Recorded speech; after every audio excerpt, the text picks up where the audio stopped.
Major funding for KPBS Evening Edition has been made possible in part by Bill Howe Family of Companies, providing San Diego with plumbing, heating and air, restoration, flood and remodeling services for over 40 years. Call 1-800-BILL-HOWE or visit billhowe.com.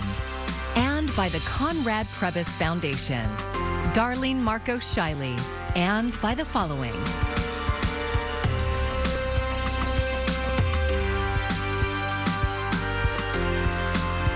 And by viewers like you. Thank you. Neighbors have long fought against a biodiesel factory in Barrio Logan, and now they're claiming a victory. Thanks for joining us. I'm John Carroll in for Maya Trabulsi. The factory is shutting down most of its business by the end of the year. KPBS environment reporter Eric Anderson has more on what led to the decision. New Leaf Biofuels plans to close the firm's fuel processing operations in Barrio Logan. CEO Jennifer Kay says the company notified the Air Pollution Control District today. This decision was made due to economic conditions combined with the difficulties of continuing to operate under heavy regulatory and neighborhood pressures. Neighborhood residents have pushed for years to eliminate smells generated as the plant turns used cooking oil into diesel fuel. An expensive activated carbon filtering system got rid of the worst odors, but the move didn't quash neighborhood opposition. This move by New Leaf, I think, wouldn't have happened had it not been for community members advocating and organizing and saying, hey, I don't want to live next to a biofuel plant, and elevating that to regulators. Jennifer Kay says the company will spend the rest of the year winding down the biofuel operations and helping 25 to 30 workers find new jobs. She says it's unfortunate that the company is shuttering a diesel processing operation that did so much environmental good. During our time here in Barrio Logan, we produced over 40 million gallons of ultra-low carbon biodiesel. That is a direct displacement of 40 million gallons of petroleum diesel, and that avoided over 500,000 tons of carbon, which is the equivalent of removing over 100,000 cars from the road for a year. New Leaf officials say its oil collection business, with about 3,000 restaurants, will continue. The company will search for a new location for its biodiesel business next year. Eric Anderson, KPBS News. The House of Israel in Balboa Park is closed until further notice following 2 vandalism incidents. KPBS reporter Alexander Nguyen has more. This is what the back window at the House of Israel in Balboa Park looked like yesterday after someone broke it Wednesday night. Today, it looks like this. But that didn't stop House of Israel President Ruth Mastron from making the painful decision to close it because of safety concerns. In a message on social media, she says in part, after a day of reflection, consultation, and soul searching, I've concluded that we cannot guarantee the safety of volunteers, neighboring houses, and visitors. I cannot live with myself if anyone were to be harmed. It's the second time in 3 days that an act of vandalism happened here. Rabbi Scott Meltzer of the nearby Or Shalom Synagogue says there has been a rise in anti-Semitism in recent years, and the Jewish community has been on alert. The fear of violence is real. According to the Anti-Defamation League, there has been a rise in anti-Semitic incidents since the start of the Israel-Hamas war. It is tragic when we lose our ability to engage in civil discourse. It doesn't mean we all agree. It doesn't mean we all agree. But our inability to talk, and instead it becomes vandalism, it becomes violence. This is one of the windows that was broken. The House of Israel is not commenting, calling this an act of vandalism, and are waiting for the police investigation to be completed. San Diego police say they're still investigating, but have not labeled it a hate crime. The Israel-Hamas war has also fueled hate toward Muslims. A 6-year-old boy was killed and his mother seriously wounded in Chicago because they were Muslims. Rabbi Meltzer says this isn't what America is about. It cannot be the case. That's not who we are as Americans. We should all stand up and embrace our values, including our differences and serious disagreements. And when we disagree, we should disagree in conversation and in dialogue. House of Israel says it is working to reopen as soon as possible in a way that ensures the safety of volunteers and visitors. Alexander Nguyen, KPBS News. Affordable student housing in downtown San Diego is one step closer to becoming reality. KPBS education reporter M.G. Perez was at the groundbreaking event this morning on the City College campus. 1, 2, The shovels of dirt are ceremonial and significant. Demolition of the former San Diego City College Child Development Center is complete to make way for the foundation of affordable housing that will be built here. We're going to have 800 students coming to all the spaces in our campus, bringing the life, bringing their families, truly creating community. Kimberly Kreitzer was here to see the groundbreaking. She graduated from City College in May with 3 associate's degrees, a testament to her determination and survival. Her father died suddenly just before she started classes in 2021, and then a year later, her mother died by suicide. So I come from a housing insecure background, food insecurity as well. And so I've been helped by social workers, and so that's why I wanted to become a social worker. Besides just some shovels of dirt, this project is groundbreaking because of what it will deliver. We're not talking about dorm rooms. We're talking about actual living spaces at affordable rents, specifically for students. This is what the 8-story apartment building might look like. The San Diego Community College District is using a $75 million California state grant to start design and construction in the next year on this corner of the property at 16th and C Streets. The additional $200 million needed will come from bond money and a capital fundraising campaign. Rents could be as low as $1,000 a month for a studio apartment, relief for students who need it most. The affordable housing will provide much-needed savings for students who come after Kimberly Kreitzer, who just started a bachelor's degree at San Diego State, where she is getting her need for food and housing met at the university's Wesley House Affordable Apartments complex. I don't want to ever end up in that situation like I was raised in. So my goal is to just do the exact opposite and turn my life around, and education is my way out. And that is a story of success, hope, and home. MG Perez, KPBS News. The city of Coronado has reached an agreement with the state to comply with affordable housing laws. California Attorney General Rob Bonta announced the agreement today, though it still has to be approved by a judge. Coronado will adopt a housing plan allowing for the development of 912 units to meet regional housing needs. The city council voted earlier this week to approve the new plan. The city of San Diego is opening its second safe camping site since it started enforcing its encampment ban. It's located at Balboa Park, and it can accommodate about 800 people. The site includes showers, laundry facilities, and housing resources. It was designed as a temporary solution, but it is expected to stay open for 2 years.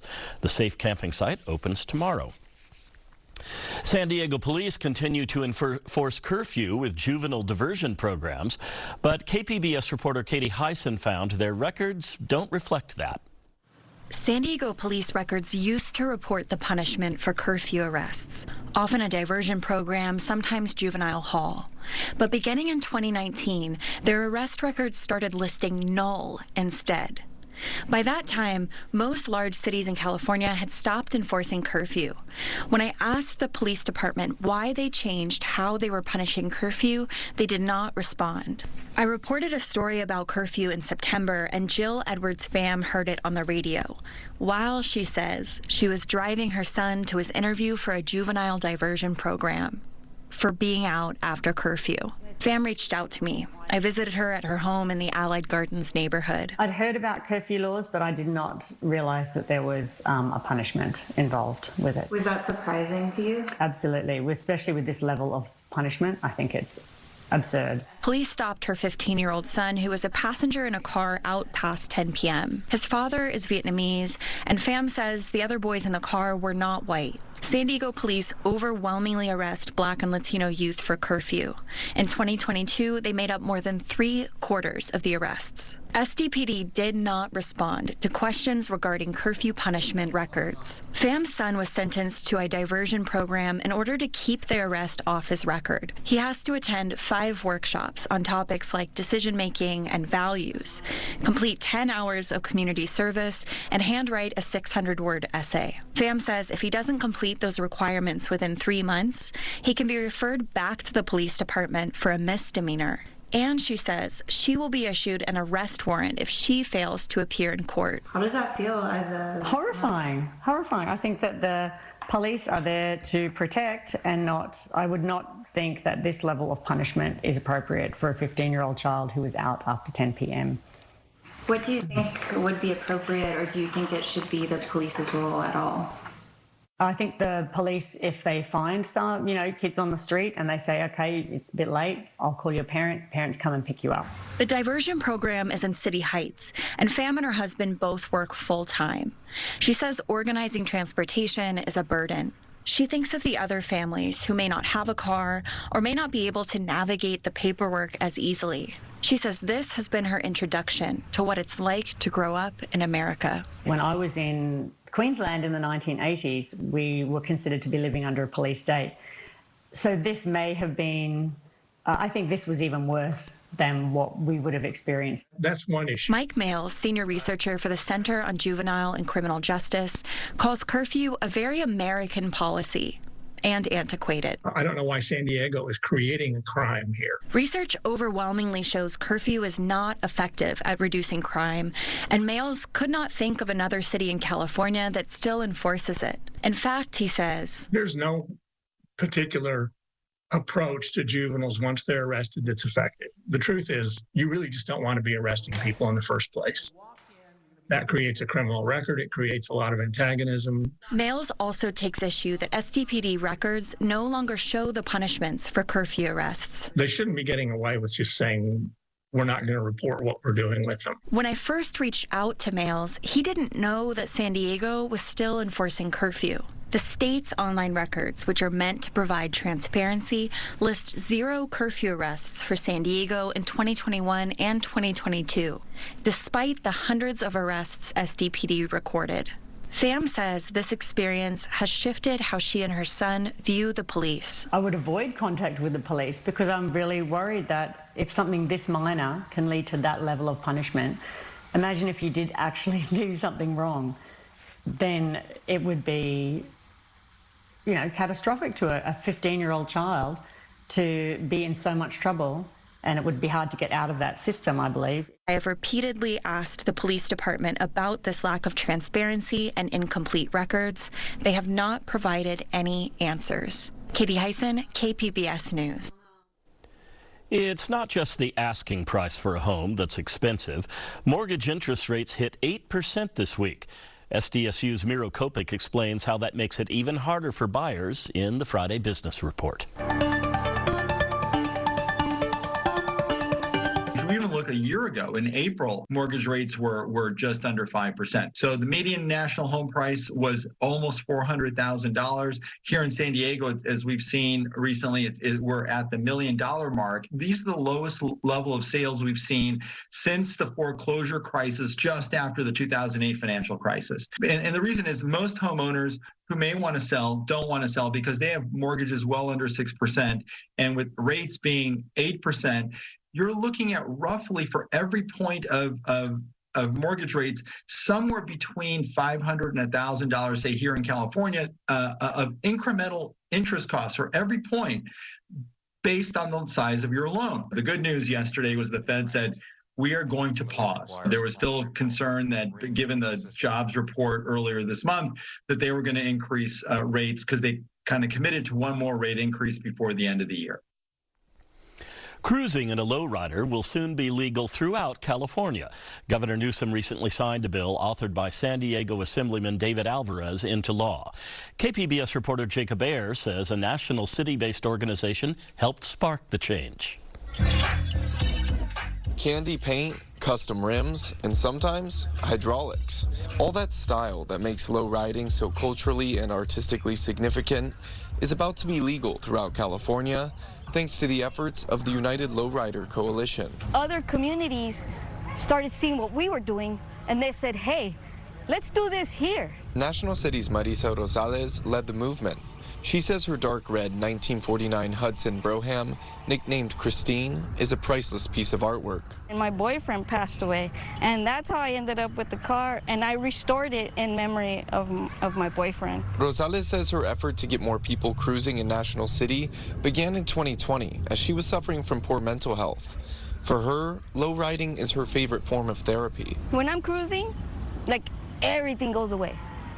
The anxiety, the depression, the worries of life, day-to-day life, it all goes away. I'm in a different zone, you know, and to me it's beautiful. The bill also lifted a state prohibition that now allows cars to legally drive while being lowered to the ground. I just started crying tears of joy. Jovita Arellano is president of the United Lowrider Coalition. She says the coalition is looking to give back to their South Bay community.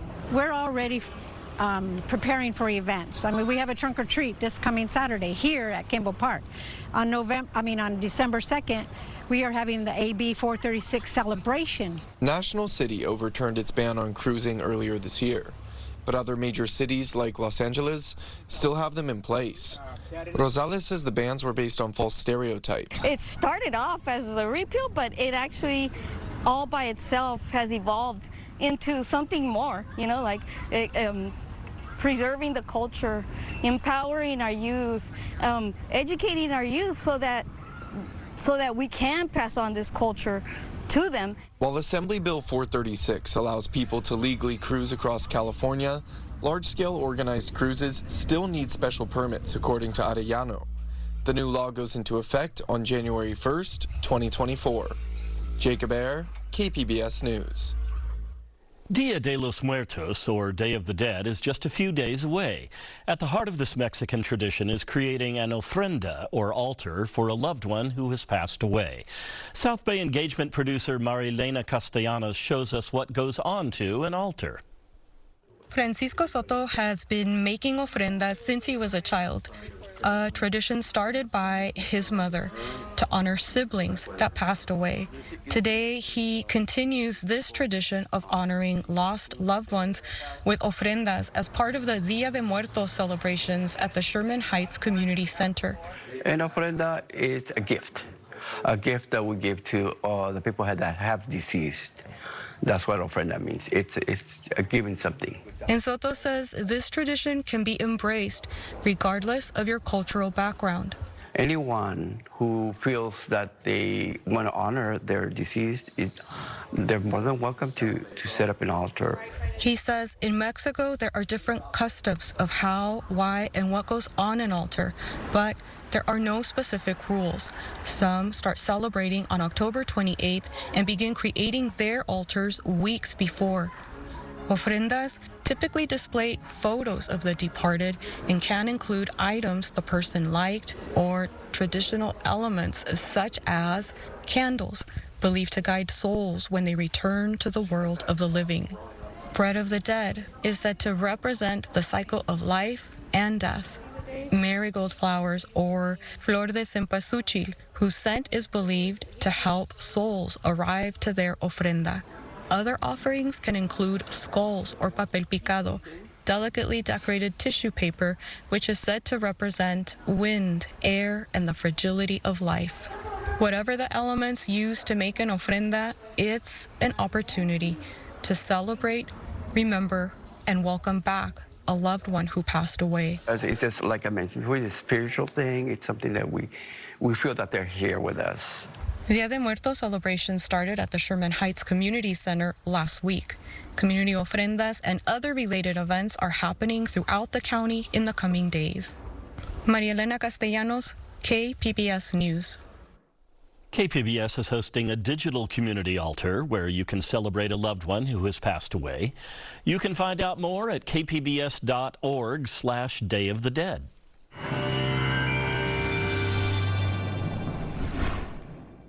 Well, the surf's up right now. We have some big waves and rough surf tied to an increasing onshore wind that's ultimately going to drive temperatures down over the next few days.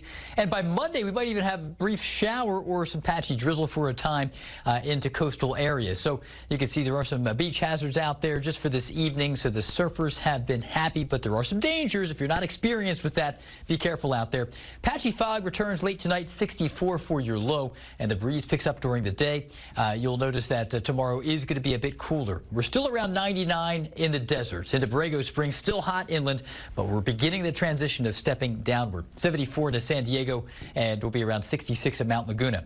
The pattern change next week is going to be a significant one. Big dip in the jet stream returns to the west. That'll take many areas in the interior west 15 to 25 degrees lower than we were this past week. We'll turn milder into the central U.S. and eventually wetter there and drier in the eastern U.S. Now, we're not going to see a 15-degree drop at the coast because the ocean does keep our climate a little more stable here in the San Diego area, but it will turn much cooler into the interior, and we're going to notice some changes even in coastal areas. We will go from around 76 Saturday to 69 degrees for your high on Monday. And again, there's a chance for a brief shower on Monday in the neighborhood, especially near the coast. We will be bouncing back up into the low 70s for Tuesday and Wednesday. Inland areas about a 13-degree drop from Saturday to a cooler Monday. A little patchy fog in the mornings, and as we step deeper into Tuesday and Wednesday, temperatures kind of bounce a bit. We bounce back up to 78 Tuesday, and then another cooler day into Wednesday. In the mountains, here we go from 66 Saturday to a high of only 51 on Monday. Much cooler out there, and increasingly windy into the middle of next week. And the deserts, we're going to drop from 99 to 79, a 20-degree drop from Saturday's heat to Monday's cooler air. And then we briefly bounce back up and then dip back down into Wednesday. It will be breezy in the deserts as well Tuesday into Wednesday. For KPBS, I'm AccuWeather meteorologist Jeff Cornish. This weekend, KPBS cinema junkie Beth Accomando recommends staying home and streaming a great documentary about spy novelist John le Carré. John le Carré created the world of Smiley's People and captivated audiences for 6 decades with more than 24 novels about the most intricate workings of the espionage community.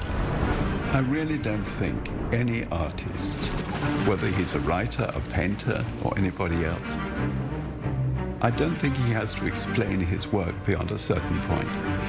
But shortly before his death in 2020, David Cornwell, better known to the world by his pen name of John le Carré, decided to let filmmaker Errol Morris interview him for a documentary. Our dad, I think, prepared in some ways meticulously for combat. Maybe that was because Cornwell was a former spy and knew what an interrogation could entail. There was this sort of idea that there were 2 interrogators in a room, but I wasn't interrogating him. But Morris disarms his subject by allowing Cornwell to turn the tables on his interviewer and ask the first question. Who are you? Because I've looked at much of your work. Sometimes you're a spectral figure, sometimes you're God, and sometimes you're present. That conversation proves riveting as Cornwell talks candidly and engagingly about his life and work. Sometimes he even fabricates memories and then immediately confesses to the lies. He's a storyteller who delights in undermining his own stories as he's telling them. Cornwell emerges as such a delightful, contemplative, and brilliant man that you wish the film would go on for another hour. He really actually is a truly ethical, moral human being, believes passionately in right and wrong. And that seems rare today. And Morris's documentary is a rare piece of expertly crafted filmmaking. Beth Accomando, KPBS News. Imagine using your eyes as a brush to paint your perception of art onto a canvas. That's what a pair of artists envisioned for their exhibition, Disorders of Attention Deficit, hosted by UC San Diego's Clark Center.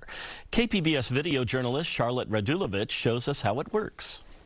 What are the disorders that happen in society because we didn't pay attention to all the things around us? I want somebody to sit in somebody else's head and see how they looked at another image. Paul Eric Jacobs came up with the idea, and artist Charles-Olivier Tremblay brought it to life. The challenge quickly became which platform could transcribe a person's perception of a piece of art.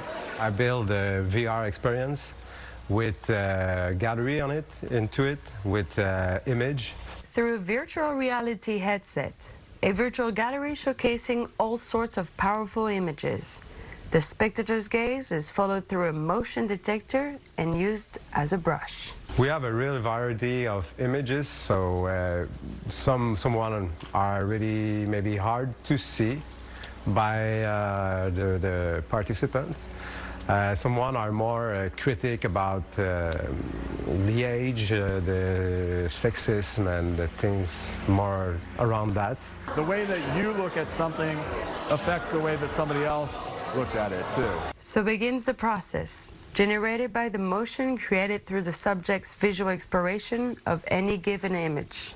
The end result is different for every viewer. People have the habit to look at face, usually. So when they hit a face, they take in conscious of who she's looking at. The same eye tracking is part of the VR experiment and traces the gaze through a heat map system that Charles-Olivier Tremblay came up with in order to create the pattern we observe. So it's 2 layers of acrylic, the foreground and the background, and the foreground's taken out so that the light can come through, and then in the back it's actually laminated with metal foil on the back and LEDs around the outside. So when you move, you see them all play against each other. The exhibition blending science and art will be open to the public through October 22nd. Charlotte Radulovic, KPBS News. You can find tonight's stories on our website, kpbs.org.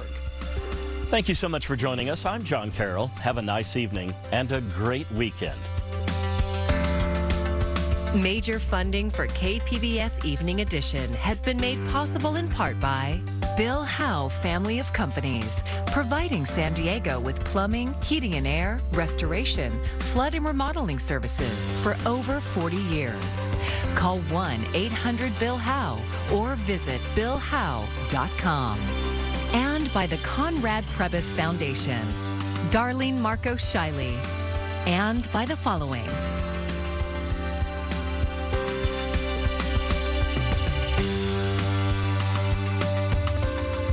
And by viewers like you. Thank you.